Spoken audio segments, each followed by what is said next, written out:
नमस्कार दर्शक बंधु वैदिक ज्योतिष शास्त्र दर्शन कार्यक्रम को आपण मानक मु स्वागत जनाउछि।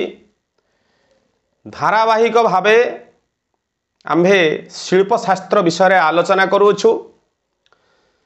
शिल्पशास्त्र रे गृह बंध कौन, गृह बंध केउ सूत्र रे बाहर करा जाए, गृहर परमायु, गृहर नक्षत्र, गृहर राशि, गृहर आय, गृहर व्यय, ई प्रकार आम आलोचना गत वीडियो मानकर करी अच्छु। जदि आपण देखि नाहंती निश्चित से मूलरू वीडियो गुडी को आपण देखंतु, आपण भल भाव रे बुझी पारिबे। तेबे आज आसंतु आलोचना करिबा से गृहर दिग नाश। गृह केउ दिगरे नाश आरंभ हब अर्थात भांगिबा आरंभ हब सेटा मध्य विचार करा जाए। आपण सर्वप्रथमे आमे गृहर परमायु प्राप्त करि जाइछे। गृहर परमायु केमिति बाहर करा जाए आपण को मु कहि सारछि। आपण गृहर परमायु हरण 4, गृहर परमायु जहाँ बाहर करिथिबे ताकु लेखिले ताकु 4 रे हरण करिवे। 4 संख्याटी कौन? पूर्व, पश्चिम, दक्षिण, उत्तर। बुझी पाले? आपण से 4 द्वारा हरण करूछंती। जदि आपणकर जदि भागशेष 1 रहउची ताहले जानिबे आपणकर पूर्व दिगरो गृहटी भांगिबा आरंभ हबो ता आयु सरिला परे। जदि गृहर परमायु हरण 4 भागशेष आपणकर 2 रहिला ताहले जानिबे पश्चिम दिगरो आपण गृहटी भांगिबा आरंभ हबो।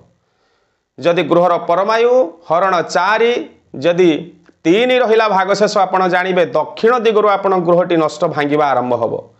जदि गृहर परमायु हरण 4 जदि 0 रहिकी छिड़ी जाउची ताले भी जानिबे उत्तर दिगरो गृहटी नष्ट भांगिबो। जदि 4 रहउची ता मध्ये जानिबे आपणकर उत्तर दिगरो गृहटी नष्ट हबो। ये होउची दिग नाश। ये गला गोटे। तापर आमे देखिबा गृहर नवांश अर्थात गृहर अधिपति। जो नवांश अर्थ होउची 9टी ग्रह। 9टी ग्रहंकर केउ अंश केउ से गृहर अधिपति। अधिपति अर्थात मालिक किए हेइचंती से घरर केउ ग्रह। आपण जानिथिबे 9टी ग्रह रवि, चंद्र, मंगल, बुध, बृहस्पति, शुक्र, शनि, राहु, केतु। ये 9 संख्या 9टी ग्रह। आपण सर्वप्रथमे गृहर नक्षत्र, गृहर नक्षत्र जहाँ संख्या आसीथिबो 1 रु 27 भितर संख्या आसीथिबो निश्चित। से गृहर नक्षत्र संख्या को 4 रे गुणन करिवे। आपण नवांश प्राप्ति पई गुणन कले से गुणफल को आपण 9 रे हरण करिवे। 9 संख्या होची नवग्रह। पुणी थर कहूची आपण को आपण को गृह नक्षत्र जहाँ बाहरी थिबो से गृह नक्षत्र को 4 रे गुणन करिवे। से गुणफल को 9 द्वारा हरण करिवे। जदि आपणकर से हरण रे भाग शेष 1 रहउची ताले आपणकर गृहर मालिक होउचंती रवि।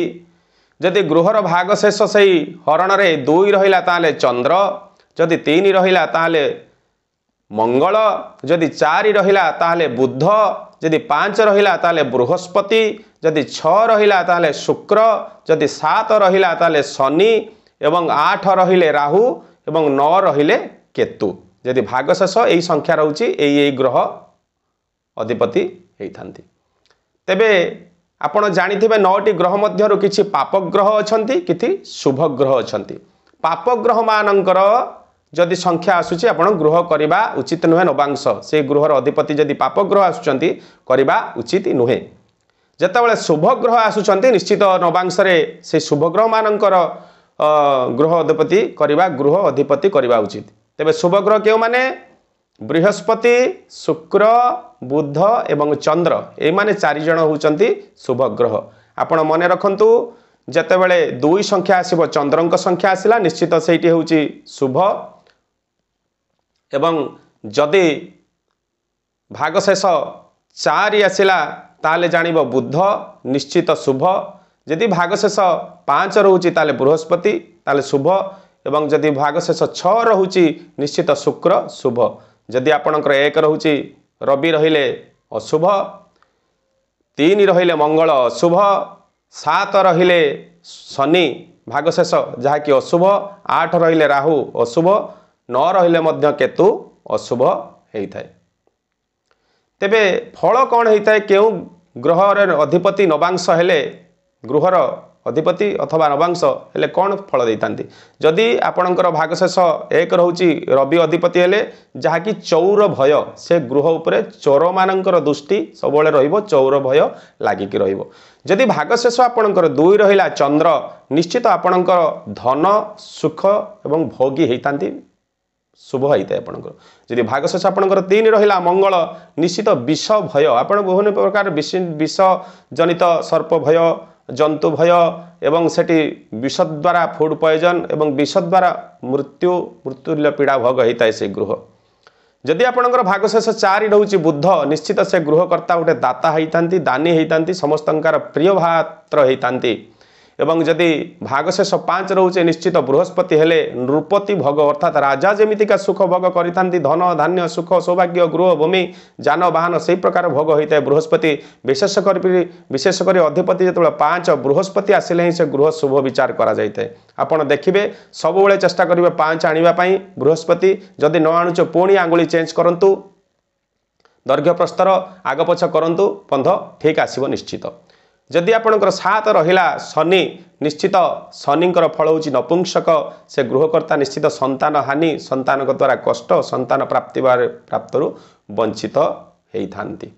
जदि आपणकर भागशेष 8 रोचे आपण जानिबे आपणकर गृह अधिपति राहु हो जाइचंती जहाँकि दरिद्रर कारण से गृह मालिक सदा सर्वदा दरिद्रता ग्रास करिवो से दरिद्रता भोग करिवो ता जीवन रे।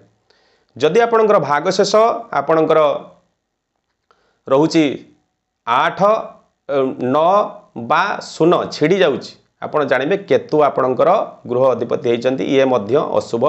सेठी देवता तो गृह हो पारिबो गृह देवता रही पारिबे किंतु मनुष्य मानव रही पारिबे नाही केतु जेतेबेले गृहर अधिपति हेई जाउचंती। मोर आशा आपण माने निश्चित बुझी पारिथिबे गृहर नवांश अर्थात गृहर अधिपति केमिति बाहर करा जाए सूत्र कौन चेष्टा करंतु भिडियोटी को संपूर्ण देखिया पाई बुझी पारिबे। तेबे जदि अबुझा रहउचंती बुझी पारनाते निश्चित आम सहित मो सहित जोगाजोग करंतु मु आपन संपूर्ण विवरणी देबी एवं बंध विषय साहाय्य मध्य करिबी। तेबे दर्शक बंधु भिडियोटी को मु एठी संपूर्ण कली पुणी थारे आपण मानक सम्मुखरे एक नूतन भिडियो नूतन विषय वस्तु सहित उपस्थित हेबी। सेतेबेले जाए ओम नमः शिवाय जय जगन्नाथ।